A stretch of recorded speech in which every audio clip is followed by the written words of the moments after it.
and welcome back to theCUBE live here at VeeamON 2026, here at the beautiful Convene at the Hudson Yards. I'm Krista Case, and I have the pleasure of sitting down today with Emilee Tellez, Field CTO with Veeam, as well as Ray Umerley, Field CISO with Coveware by Veeam. Emilee and Ray, thanks so much for sitting down with me today.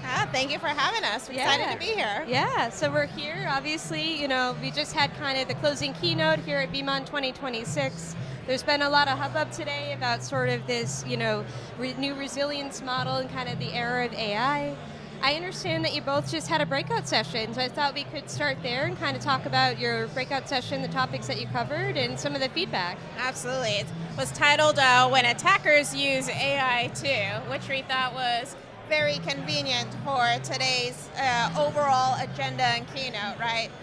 Obviously, a lot of organizations are preparing themselves for different AI initiatives, and Ray and I sit at the forefront of having those conversations when it comes to operational resilience, cyber resilience, and now AI resilience is part of this new era. So, we thought it'd be a great little opportunity for us to share what you kind of see, in the field of working with organizations that have been impacted by ransomware or impacted by cyber extortion, and what you see specifically around threat actors having access to AI tooling as well. Yeah, and I think the interesting component of it is if we look at the foundations of cyber extortion, encryption, exfiltration, identity compromise, they still persist, but AI has really enabled this at such rapidity and scale, it's hard for organizations to keep up.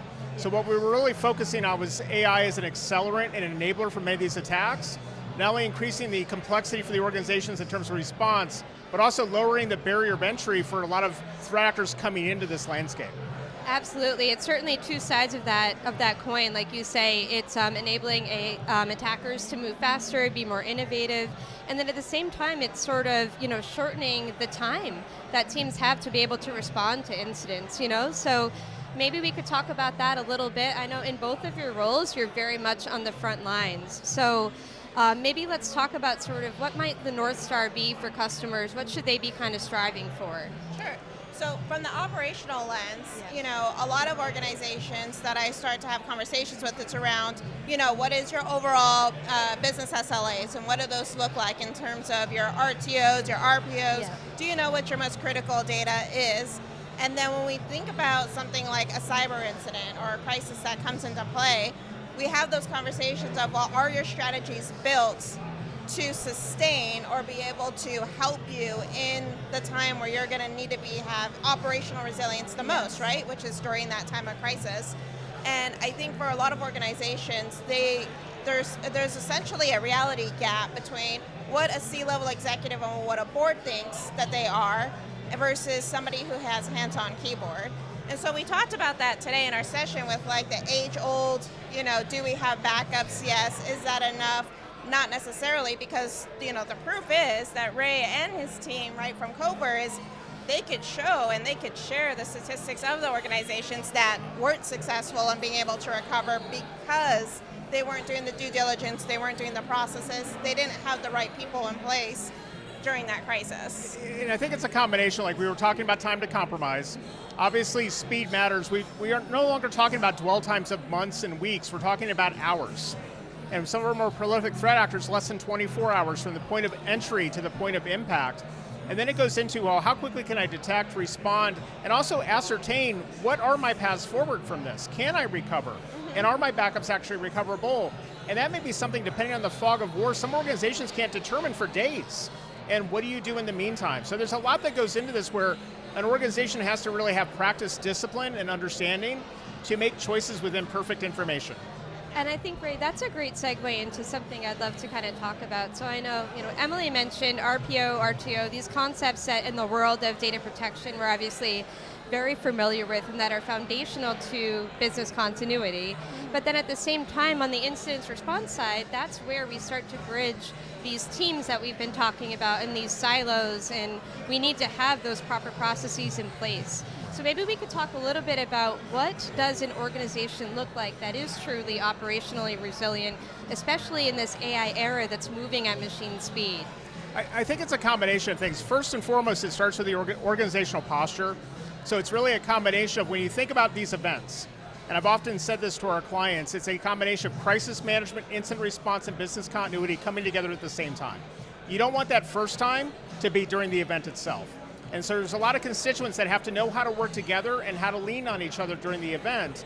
And that also translates into sometimes the confidence gap with those RTOs and RPOs, where in isolation, that 4-hour recovery window probably makes perfect sense, but when you factor in all the other dependencies and so forth, now that extends that duration considerably. And so I'd love to understand as well, what does this look like? So again, we talked sort of the adversarial perspective of AI, but what about even within the organization, if they have an AI agent or just an AI model that may have touched or impacted data, what does the resilience look like from that standpoint? You want to go first? Yeah. I was going to let you go. So I think the challenge with it comes back to kind of the visibility and observability. What was the data, what was the identity associated with that data, and what do they actually have access to? And I think that's a challenge for a lot of organizations today, and it's actually a challenge that's been consistent and persistent for decades. When you just think about data management in general, who had access to a file in a SharePoint or a OneDrive or a file share? Well, now you have agents moving at machine speeds that are accessing that same information, and how well do you know? And so I think one of the things that we've been talking about a lot today is how can we give better visibility, connect that dot around access and identity with the data itself and make data the true anchor point. Yeah. Absolutely. So one of the sessions that I covered today was around AI agents, and it was all around this concept that, you know, in the future we're going to start seeing 82-to-1 in terms of AI agents to human identity, but then we also start digging into more of the data, and you start seeing over-permissioned AI agents compared to the roles that their human users have, right? Because you have organizations that are so excited to move fast on innovation and receive productivity gains, receive, you know, competitive advantages and whatever it is, that a lot of the security, the cybersecurity strategies and metrics and the posture kind of fall to the wayside, right? And so we see that act out in news. We see organizations that have failed to have better mitigation strategies, that had exposed themselves by misconfigurations or from access uses that have been utilized from different adversaries. So, you know, for a lot of organizations, it doesn't go back to the non-human identity isn't someone that you can point blame to, right? There's still going to be a human in the loop, so you're still going to be at fault no matter what the crisis ends up being. And so it just becomes another conversation of, you still need to understand your data, you still need to have a practice or strategy in place to protect it, and you still need to have a defensible posture where you can prove without a doubt, this is what happened, this is why it took place, and this is what we did to mitigate it. But the new piece for Veeam, and Emilee, I'd love your take on this. I know you have a very rich history at Veeam, and today I've had a number of conversations around the role of identity, you know, in this context. And for Veeam, again, traditionally very much in kind of the data security, data protection side of things, you know, there's a natural correlation there to be able to facilitate secure access. But, you know, what does that mean for Veeam and your customers? I'm sure you're getting a lot of questions about how to facilitate that secure governance over access. Sure. So Veeam has always been rooted in resilience, right? It's always been something we've been focused in on, even going back to how we look to protect customers' identity environments today.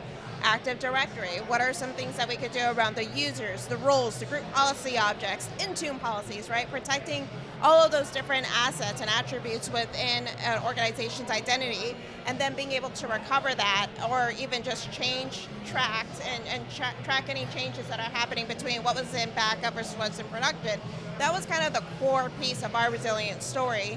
And now with the acquisition of Security AI, right, we're leaning more into the, let's understand, let's provide context, let's make sure that, you know, that whatever we are doing around the identity for a recovery aspect, it actually matches what the governance structure should look like, right? And so we're trying to provide that context back to the organization, because, and I'm sure Ray will speak a lot to this, right?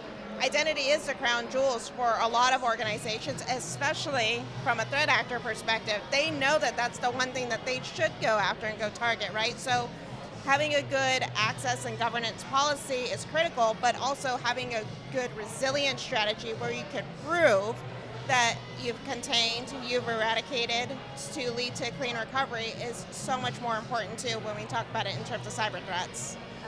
Yeah, and I think what I would add to that is identity quietly became the central nervous system of everything we do. I think it's an oversimplification to just call it identity, because then we equate it to like credentials. But it's every secret, token, integration, privilege, access. And so when we look at exploitation by threat actors, every breach that I see starts with a compromise of identity. And every successful recovery gets back to getting safe and confident with identity, again, so you can actually proceed. And so that becomes a cornerstone to all these organizations navigating these events. Yes, yeah, and Ray, I know Coveware does some research every quarter. We were talking about that off camera before we kind of started rolling today. So certainly we're seeing as well that identity is the new perimeter, and I love the way you describe it as a central nervous system. Can you talk to how that's playing out in the quarterly research that you do on threat actors? So what we've been finding is actually, we used to report kind of like, we still do to some degree, individual attack vectors, remote access compromise, software vulnerabilities, social engineering. The reality is these have all collapsed because many of these become predicate activities that lead to the compromise of identity that allows access to the system itself. And so I think when you think about it, it's easy to say it's this one attack vector and I can prevent that, I'm good. But it's a multifaceted attack path, all focused on that identity piece. And the way we're seeing sophisticated organizations most likely compromised is through those social engineering attempts through things like IT support impersonation, and not necessarily just stealing the credential, but more so stealing the authorization and access associated with it. So if I can get you to do something on my behalf, that's just as good as me having that credential myself. Absolutely, absolutely. So maybe we could also talk to kind of the role that incident response plays in resilience, right? Because I know there's kind of, we talk about resilience, recovery, incident response, right? And I know we talked a little bit earlier about the fact that incident response is going to involve people and processes and things like that, but now that it's been 2 years since the Coveware acquisition, I'd love to kind of understand how that's all coming together and the role that you see Coveware and incident response playing in this new era for AI resilience. So there's a couple different components to this, and I think when you think about actual recovery and resilience, there's people, process, and technology. And I think Veeam has been a rock star in terms of providing the technology to allow for recovery. But some organizations have struggled on the people and the process side. And I think Coveware's primary benefit has been adding in kind of that decision discipline, that understanding, that preparation of how do these individuals work together and what are the thought processes and decision calculus that I apply in these events to make the right decision for my organization to stand back up that may not lead to paying a cyber criminal at the end of the day to do so. And so that's been a key component of our contribution, which is extended into thought leadership, it's extended into client conversations, resiliency workshops, a whole host of things that we've done with Veeam post-acquisition. But I think as we look at AI, the same process applies because AI hasn't necessarily created new risks, going back to what Emilee said, it's accelerated and exacerbated existing ones. And it still goes back to what we see on the front lines translates into, okay, data theft, well a lot of that data theft is driven about not understanding the data and who has access to it. Same thing with encryption-based attacks and how likely are we to recover? Do we have validated backups and so on and so forth? So it's really turning that frontline threat intelligence into real risk indicators that help organizations make the right decisions. And that's where, like we've been talking about, that context aware becomes very important because it really helps to tell that story of where the key points of risk are. And Ray, especially given your role as sort of a CISO, I'm sure that you're feeling that pain, that you need to be able to sort of find those needles in the haystack and understand where those critical points of vulnerability are. Well, and that's one of the ongoing challenges. I was sitting CISO for 20 years in different private enterprises, and of course being at Coveware, I see this all the time talking to my clients, and the challenge goes into, there is so much noise. And how do I identify where I should be focusing my lenses and my prioritization and my resources? And I go back to, at the end of the day, the biggest thing is focusing as data as the anchor point, which is one of the things we've been focused on here. Because regardless of endpoint or network device or whatever, what's traversing across that is the crown jewel. And that's where data comes into play.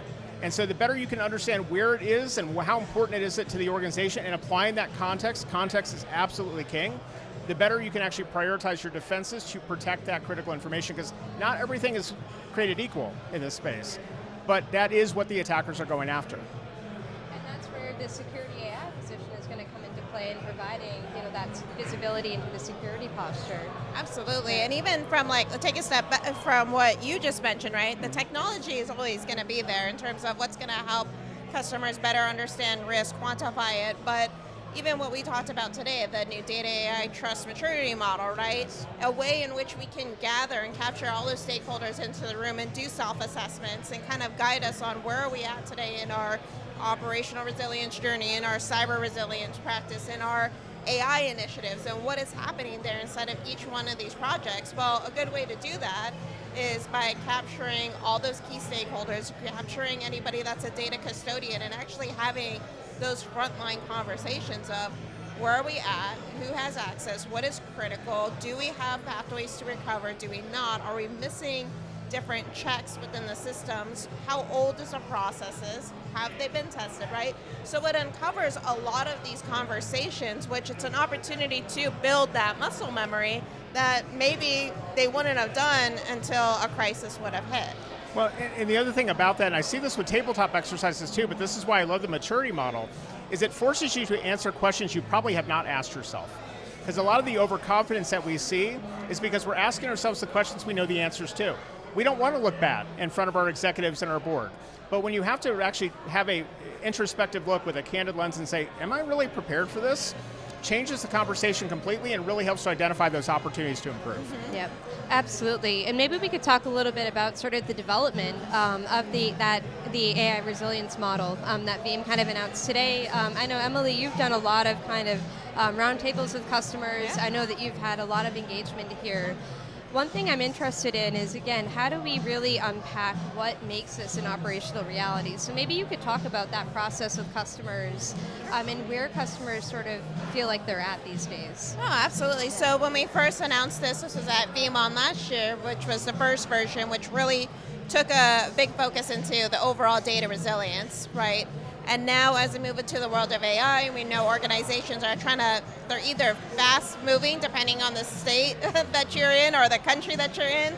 You'll probably find that some organizations are moving fast and acting on different types of AI initiatives, whereas some organizations are still kind of like, well, let's kind of wait and see. We have to really kind of think about how we're going to measure this process.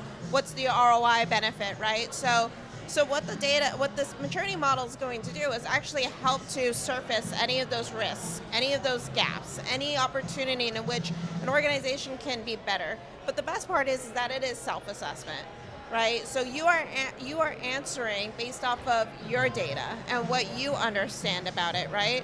But then it's also going to others that have more access, those that have hands-on keyboards, those that are more familiar with the regulations and the other, compliance rules that they'll have to adhere to, right?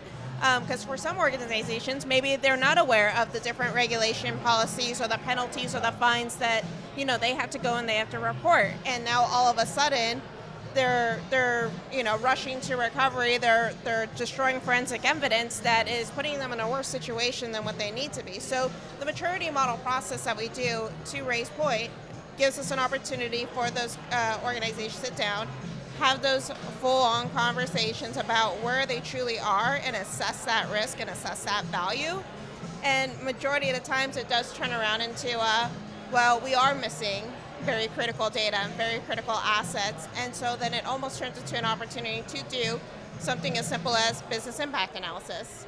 Let's go ahead and let's start that process. And then we're looking at our partners and GSIs and other vendors to come in and help provide that value for those customers, so that way they're not doing it, themselves or in silos. So the DRMM, it is an opportunity just to have really great conversations, but then the outcomes to actually put together based off of that and have all the stakeholders agree to those metrics is one of the biggest successes that we've seen so far. And if I could add one thing to that, with the DRMM and any sort of assessment like this, the intention is go in expecting not to have all the answers. Yes. This isn't a pass-fail scenario. This is the opportunity, again, identify those gaps early and often, because it's better to do that in peacetime than during an active incident itself. And can you talk to how it might adapt over time? I know AI is kind of changing the risk landscape very quickly, so maybe just a comment on how you might envision that evolving, working with customers and partners over time. From my perspective, I think part of it, and again, this goes back to the data and AI trust convergence that we're talking about here today, is just understanding the velocity and scale at which this is being adopted, being utilized, and the data sprawl that already exists. The toothpaste is out of the tube. Now what we have to do is try to put together the technology and the processes to try to identify what's there in our estate, what risks we've already exposed ourselves to, and what potential ways do we have to claw back, recover, and so forth. So I think the reality of this is helping organizations to realize, I need to move faster than I am today. I'm not ready for this problem, and any existing backlog or debt I was carrying, well, the payments are going to come due very, very soon. Yeah, no, I agree with that 100%. I think for a lot of organizations, they're uncovering or they're finding out the hard way that they didn't do the due diligence, that they didn't put best practices in place, right? And so they're uncovering all of these other gaps that they're now having to try to patch on the fly in order to continue to drive forward, when the reality is, no, you need a strong foundation. Absolutely. And so what Veeam is building today and what we've talked about around the Veeam Data AI Command Platform is having that strong foundation, a strong foundation that's built on resilience from a 20-year organization that's been through multiple types of crises for organizations to help them recover, and then adding on those additional pillars in terms of, adding on security, adding on governance, privacy, compliance, right? Those are all going to be kind of symptoms in which that help an organization get to the outcome of data and AI trust. And it will also break down those silos that traditionally exist, because that shared visibility, cutting across the organization, across all those different departments, that's going to be hugely beneficial for organizations. Absolutely. Well, Emilee, Ray, it's been a jam-packed day. We've covered a lot. Any closing remarks before I let you go here for the evening? Yeah. The only closing remark is that if you haven't had the opportunity to take the data trust and resilience maturity model, right, definitely go and do that. It is a free assessment, so that is an opportunity for you to have that conversation with all stakeholders. Just reach out to your Veeam account manager or whatever it may be, right? And they can help you with finding it. But thank you so much for having us today. I appreciate it. Yes. And my only closing thought is going back to what we were talking about with the overconfidence. Recognize that it exists, and the best way to really overcome that is to have a realistic conversation with all your stakeholders about where are we truly, whether that's the maturity model or someplace else, but do that now. Don't wait for the crisis to emerge to really evaluate your capabilities. Absolutely. Well, Emilee, Ray, such a great conversation. Thank you so much. And stick with us. Dave and I will be right back in just a couple minutes with some closing remarks from the overall VeeamON. And again, this is VeeamON 2026 from the Convene here at Hudson Yards in New York City. Thanks so much.